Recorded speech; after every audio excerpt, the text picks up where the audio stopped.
There's a major difference between an objection and a rejection. And so, in those two, I think most people, when it comes to sales, focus on objections and take objection as a rejection when it's not. So, today I wanted to discuss this particular subject after watching a video from Lecrae, the Christian music rapper, who has a podcast called The Deep End. And in the podcast, he had a guest, Nina, I think is her name. Um, and I forgot her last name, but the name of the podcast is Pastor's Wife Reveals Her Deepest Insecurities. So, in the podcast, she talks about rejection, and she has a book on how rejection can be God's protection and how rejection, how to deal with rejection and things like that. Why am I bringing this up? It's because I've had conversation where entrepreneurs, salespeople, especially those who are new, look at an objection in sales as a rejection, and how, if they are Christian, sometimes take on the approach of, well, you know what? It may be God protecting me from having doing business with them. It may be God protecting me from, things going bad and blah, blah, blah. Now, I understand that God and his sovereignty can give us plans, you know what I'm saying, like, and guidance. That's one of my pillars in this podcast, talking about how God will provide, will give us guidance, will teach us, will guide us in the way that we should go, including telling us, hey, you shouldn't work with this person, right? Now, I understand that, and I'm telling you that most of the time you are wrong, sis. The thing is, you are so afraid of rejection, and that you think of an objection is exactly that. You thinking that it's a rejection. So you throw Jesus glitter on it, and then it's like, hey, you know what? It's God's will, this is and that. So that's what I'm going to talk about today is a, what is a rejection and what is an objection. In order for us to stop leaving money on the table when it comes to sales, that's whether you're a Christian or you're not a Christian. If you are selling, you need to understand that an objection is not a rejection. And if your fear in approaching sales goes around that I don't want to be rejected when that's not what's happening, you are leaving money on the table. You are more likely to not even approach and be your best selves, approaching the sales conversation in a confident way, because all you're thinking about is, I don't want to be rejected. I don't want people to say no because their no means I'm being rejected. So that's what I'm talking about here today. So if you're new here, my name is Anne Jean Pierre. I am a sales coach with Better Sales Women, where I teach new women entrepreneur how to navigate the sales conversation, how to overcome objections, how to pretty much grow their sales, be more confident in closing, and doing so consistently. I'm also the host of the Godly Business Podcast, where we talk about godly principles and pretty much business sales. All right. So if you're new here and you are interested in learning more about these type of subjects, you're in the right place.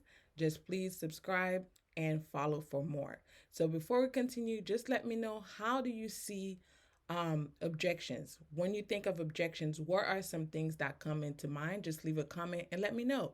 When you think of objections, what are some things that comes to mind? So the first thing I want to discuss is rejection, right? I get it that a lot of us, no one, as far as I could tell, likes to be rejected, right? And once you're rejected, you feel you may feel that you are less than, that you are not accepted, that you are not wanted, all of those things. And I completely understand that. And the thing is with rejection is you feel like you are being rejected, right? So it's something that they don't want part of you. Now, when it comes to the sales, a lot of times this is more of an identity thing as well, is because is we wrap our what we do with who we are. So then when someone says no, or when we think that someone is saying no to our offer, we're thinking they are saying no to us. They're saying, I don't want you, and not the offer. So I think the biggest thing is changing your mindset around this factor alone, right? Now, I'm not a psychologist, right? I'm not a therapist, but you have to learn to separate what you do versus who you are. And because you are mixing the two, and because in this particular culture, so many people, like when you just meet someone, you don't know them from Adam, one of the first thing they ask you is what you do. What do you do? Why my earrings keep falling? Sorry. What do you do? And so a lot of time that question is being asked in order for them to kind of like grade you in the pyramid of importance, right? So if you are in certain field, then you would be considered important. How I should treat you based on that. If you're in a different, you're in such different field, then I shouldn't give you as much value because of where you are. And that's something I notice very, very much, at least in the United States, that people do, asking you what you do as if that's relevant about what I do, right? What I do, as in what I do for to make a paycheck, right? So um, that's why I think one of the things that when people reject your offer, um, and I put reject in quotation, you look at it as they are rejecting me because this society has taught us to that you and what you do are one of the same, right? So the first thing that you need to realize is what you do has nothing to do with who you are, right? Although those titles, if they are stripped away, you are still you, right? I'm an employer. If I no longer am employed at this job, I'm still me. You know what I mean? So this is the things that we have to reframe our mind around when it comes to rejection. And so that's the first thing. The other thing related to sales that I want to discuss is what an objection actually is. So we're going to dive into that. Keep in mind that when you are making your offer to a prospect, that the offer that you have to think about the offer that you are making, right? Before you even make an offer. And this is why I discuss this in multiple of my videos on YouTube, on the podcast, is to make sure that the prospect that you are speaking with is a good fit, right? If this prospect is not a good fit and you are making an offer to them and they don't see the value because you guys don't click, the offer doesn't make sense to them, they're not the best prospect for you, they're going to object to your offer, right? So the first thing that you have to make sure of, first very thing is this client fit this offer? Does this client fit this offer? Because then if they don't fit the offer, there's no point of you even making the offer to them because they will not fit it. So already that will reduce the amount of objections that you would get, right? So that's the first thing that you have to make sure you address. Is this prospect that does this prospect meet the criteria? Does this prospect fit this offer that I'm making? And sometimes they may fit a different offer, but just the one that you guys may be perfect to work together, but the offer that you're currently making to them, that you're currently presenting to them, is not the best offer for them. So therefore you have to find something else, or whatever, right? So that's the first thing. The second thing is to understand what an objection is. You have to be very, very careful to listen to what the person is saying, even though they're not saying it. What I find as a coach, being in sales for almost 2 decades, is that when a lot of time when the person is saying no, they saying no because I don't understand this. I don't see the value in this. I need more clarification with this offer. So your job is to dig deep and figuring out what are they objecting to, right? Is it that they're objecting to the service itself? Is it that they're objecting to one of the offers, like the fact that you may not have a guarantee? Like, hey, I don't know, maybe I don't want to sign a year contract. What if things don't work out and I want to cancel? You're not telling me what options I have to back out of this contract. So they may be objecting to that specific thing. So your job is to figure out, okay, what is it that they are objecting to? What is it that they have a misunderstanding around, and find the solution, find the way for you to present and answer those concerns for that. So an objection is not a rejection to necessarily your offer.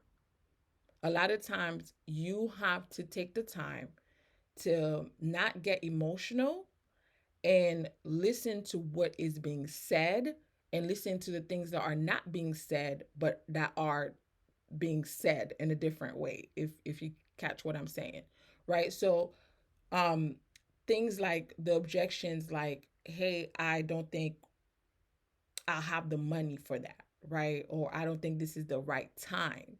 Those are objections that, if by asking the correct questions, you can uncover what exactly their hesitation are, right? So like we just talked about, they may say, I'm not sure if this is the right timing, right? But based on everything that you discuss, right?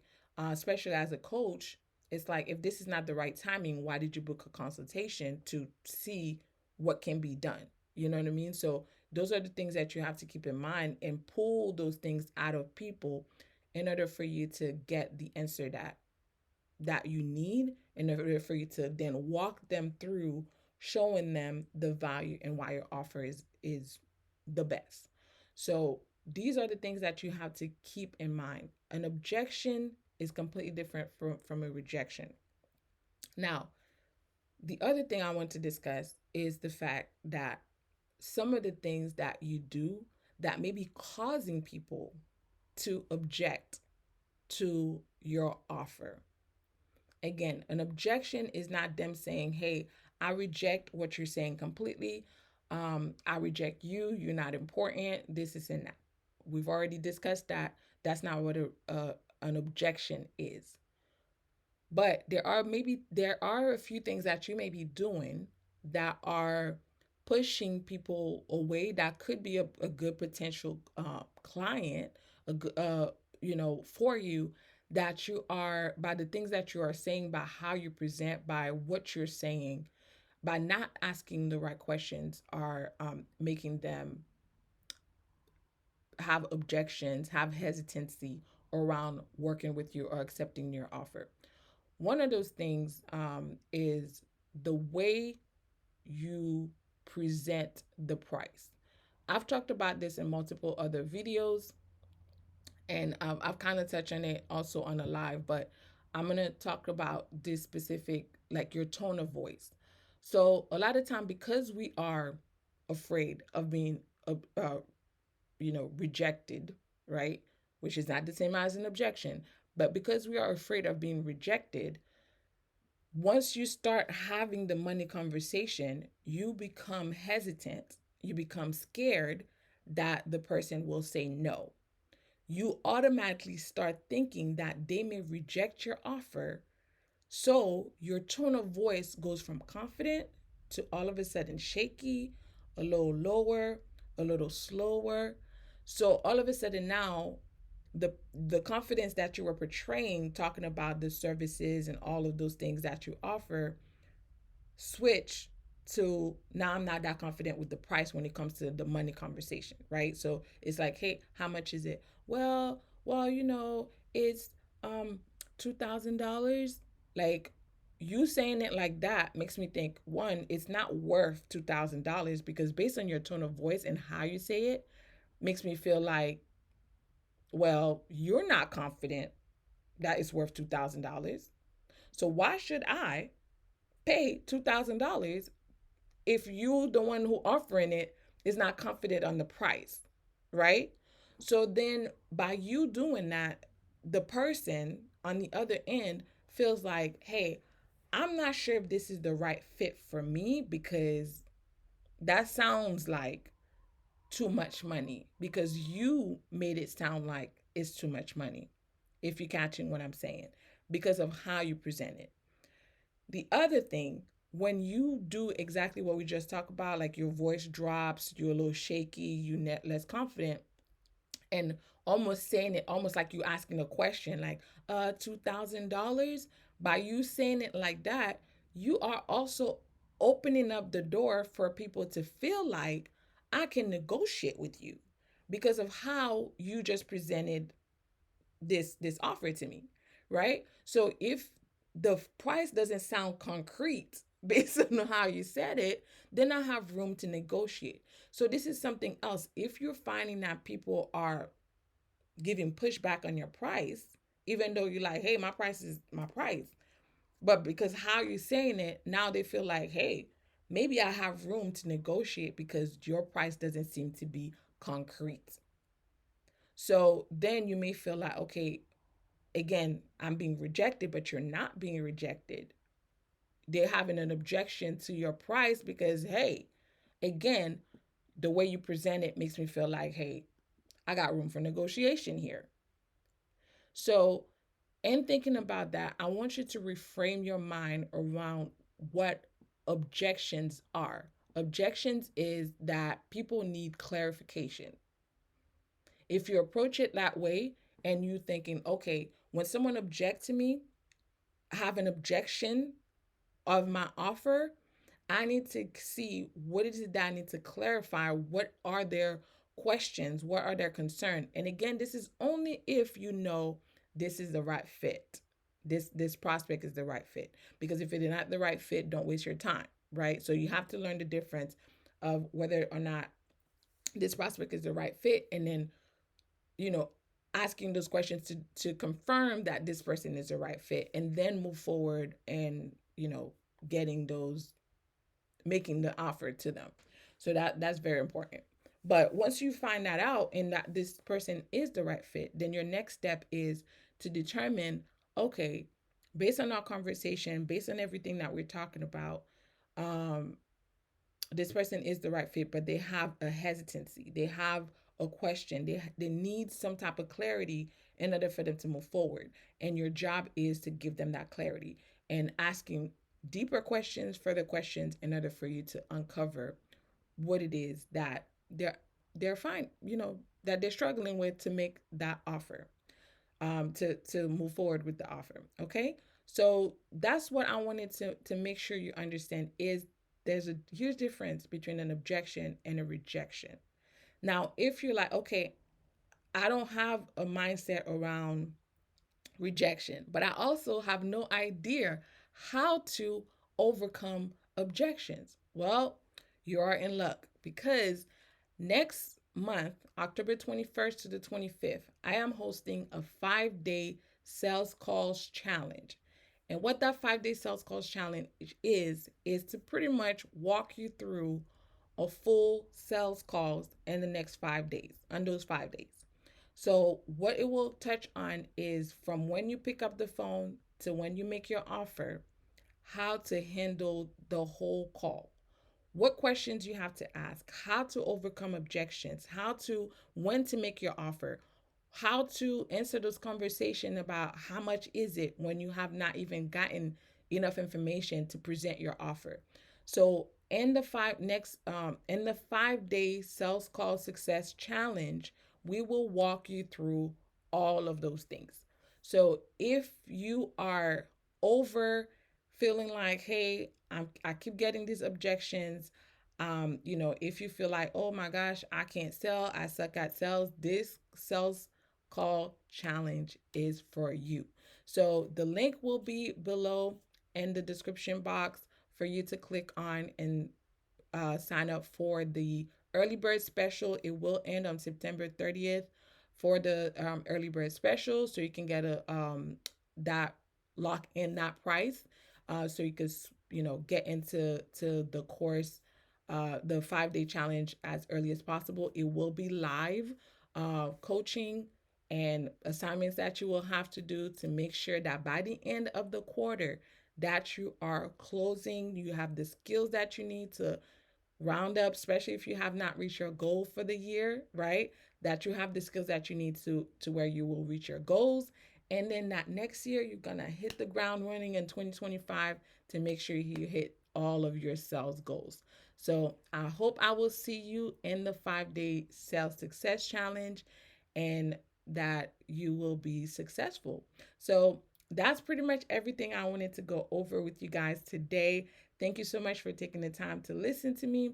And as always, if you have questions, concern, let me know. But ultimately, God is the one that will teach you, counsel you, and guide you in the way that you should go. So make sure you ask Him for anything that you need because He will provide for you. That's it. I will see you guys next week. God bless.